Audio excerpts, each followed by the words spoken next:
Alô você, atenção, nós estamos no nosso curso de periclitação da vida e da saúde de outrem. Estamos falando do crime de perigo para a vida e para a saúde de outrem. E nós falávamos da situação do cidadão que, apaixonado, não aceitando o fim do relacionamento, vai na sala de aula e dá um disparo perto da moça na sala de aula para assustá-la. Nesse caso, nós vamos ter o crime de perigo para a vida e para a saúde de outrem, porque ele expôs não só a vida dela, como a vida dos demais colegas a um perigo iminente. Se o policial, para dispersar a multidão, ele dá um disparo para cima, eu já disse, nós vamos ter aí uma situação de artigo 15, caput da Lei 10.826 de 2003, que é o Estatuto do Desarmamento. O disparo de arma para cima no local para evitar um tumulto, para evitar um saque, ele configura crime de disparo de arma de fogo. E se o indivíduo vai lá e mata a namorada, ou pelo menos tenta matá-la com um tiro e acerta a parede, eu vou ter uma tentativa de homicídio. Mas eu disse que nessa aula eu ia falar do caso do Batomushi. Para quem não se lembra, o Batomushi foi um barco que saía no final do ano, no Rio de Janeiro, com várias pessoas. E esse barco, então, ele fazia o transporte daquelas pessoas que queriam comemorar o Ano Novo. A Yara Cortes, que foi a mãe da Malu Mader no seriado Anos Dourados. Vocês lembram do Anos Dourados? Alguém como tu, assim como tu, eu preciso encontrar. Cantava lá o Dick Farney. A Yara Cortes trabalhou muito bem como a mãe da Malu Mader. E ela estava nesse Batomushi. Esse Batomushi estava absolutamente lotado. E por conta do excesso de passageiros, veio a naufragar no Rio de Janeiro. E a Yara Cortes, infelizmente, morreu nesse naufrágio. Ora, o proprietário respondeu por homicídio, porque ele matou aquelas pessoas. A partir do momento em que ele expôs a vida daquelas pessoas a risco, permitindo que o barco saísse superlotado, e essas pessoas vieram a falecer, ele responde por homicídio em concurso formal com crime de perigo para a vida e para a saúde de outrem. Homicídio culposo, porque ele agiu com negligência, imprudência e imperícia, na medida em que o barco não apresentava as condições de segurança para velejar. E também o concurso formal, como eu disse, é um concurso formal porque com uma só ação ou omissão ele pratica dois crimes: o homicídio culposo e o perigo para a vida e para a saúde de outrem. Então veja que no caso do Batomushi eu vou enquadrar: se um barco sai superlotado e as pessoas morrem, a tipificação correta seria homicídio culposo e perigo para a vida e para a saúde de outrem em concurso formal. Fácil, né? Bom, perigo para a vida e para a saúde de outrem. O consentimento do ofendido é indiferente.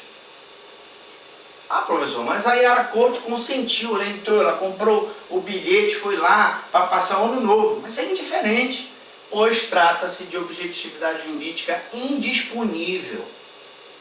Nós estamos protegendo a vida é indisponível. A saúde é indisponível. Logo, mesmo que o sujeito passivo tenha concordado, nós temos uma situação de indisponibilidade do bem jurídico. Professor, e a consumação? Quando ela surge? Quando é que ela ocorre? Eu já expliquei que nesses crimes a consumação vai sempre ocorrer quando houver o perigo concreto ao bem jurídico.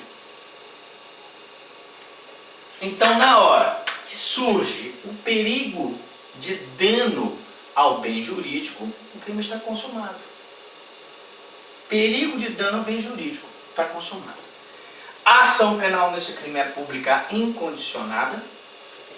Se um promotor recebe um caso de um boia fria que caiu da boleia do caminhão e veio a falecer em virtude disso, ele não precisa de representação da vítima ou da família da vítima para proceder à ação penal. Porque a ação penal aqui é pública incondicionada. Nós já vimos que a única ação penal que é condicionada à representação é no perigo de contágio venéreo, que a mulher ou o homem vítima do contágio venéreo pode representar a autoridade policial. Bom, abandono de incapaz.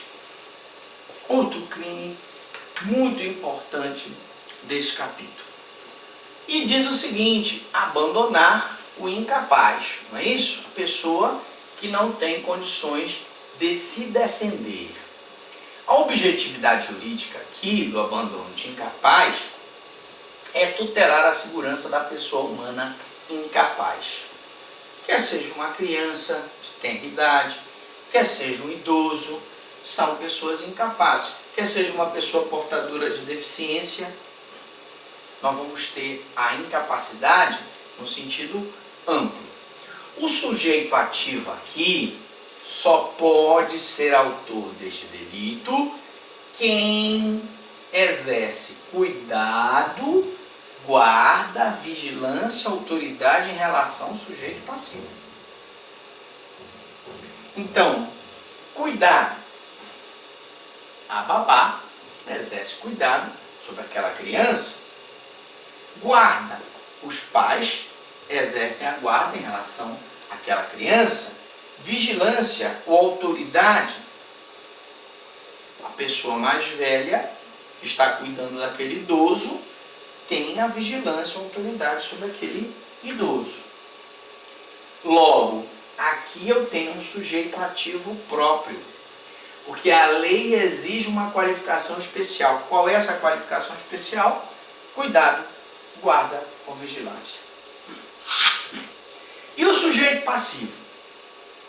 O sujeito passivo aqui é o incapaz de defender-se de riscos do abandono. Pessoa que é incapaz de defender-se dos riscos de ter sido abandonado. É a criança, é o idoso, é a pessoa que tem alguma doença mental, desenvolvimento mental incompleto ou retardado. Se for abandonada, ela não tem condições de se defender. Não é isso? Estando sob a guarda, cuidado, vigilância da autoridade do sujeito ativo. Então, também aqui eu tenho um sujeito passivo próprio, porque a lei exige uma qualificação especial. Ele tem que ser incapaz de defender-se dos riscos do abandono. Se ele for capaz de defender-se dos riscos do abandono, ele não é sujeito passivo desse crime. Observação. A incapacidade a que se refere o legislador penal não é a incapacidade civil, ou seja, ele não poder praticar os atos da vida civil. Não é.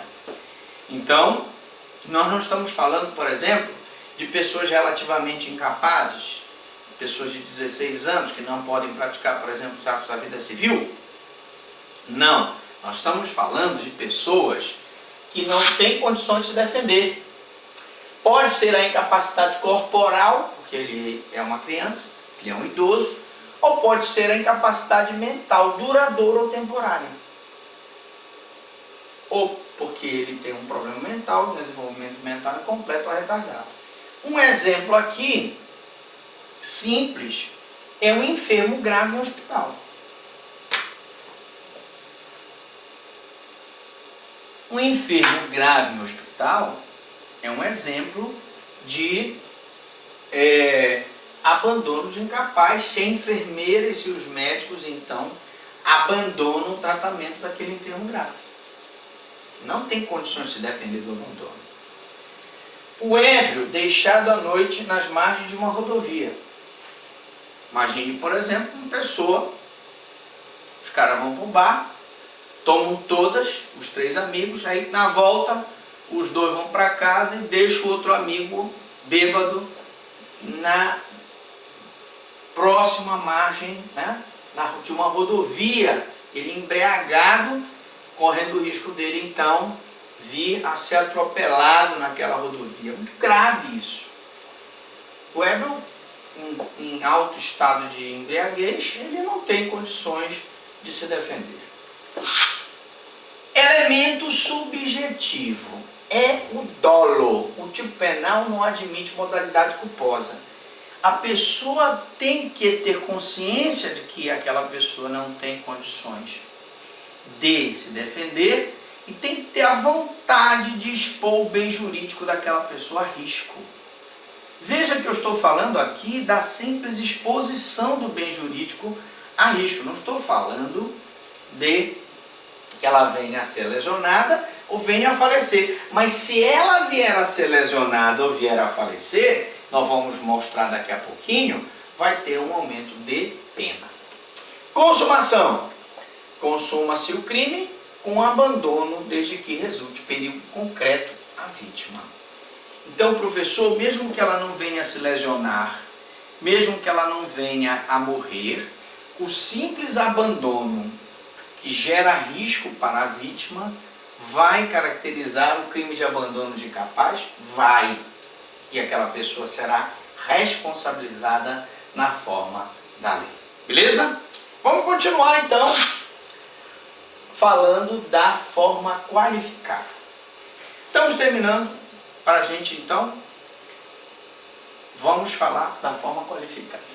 Forma qualificada significa dizer que o abandono de incapaz torna-se qualificado quando o abandonado ou a vítima sofre lesão corporal de natureza grave ou morre. A gente vai dar essa explicação daqui a pouco, depois dos comerciais.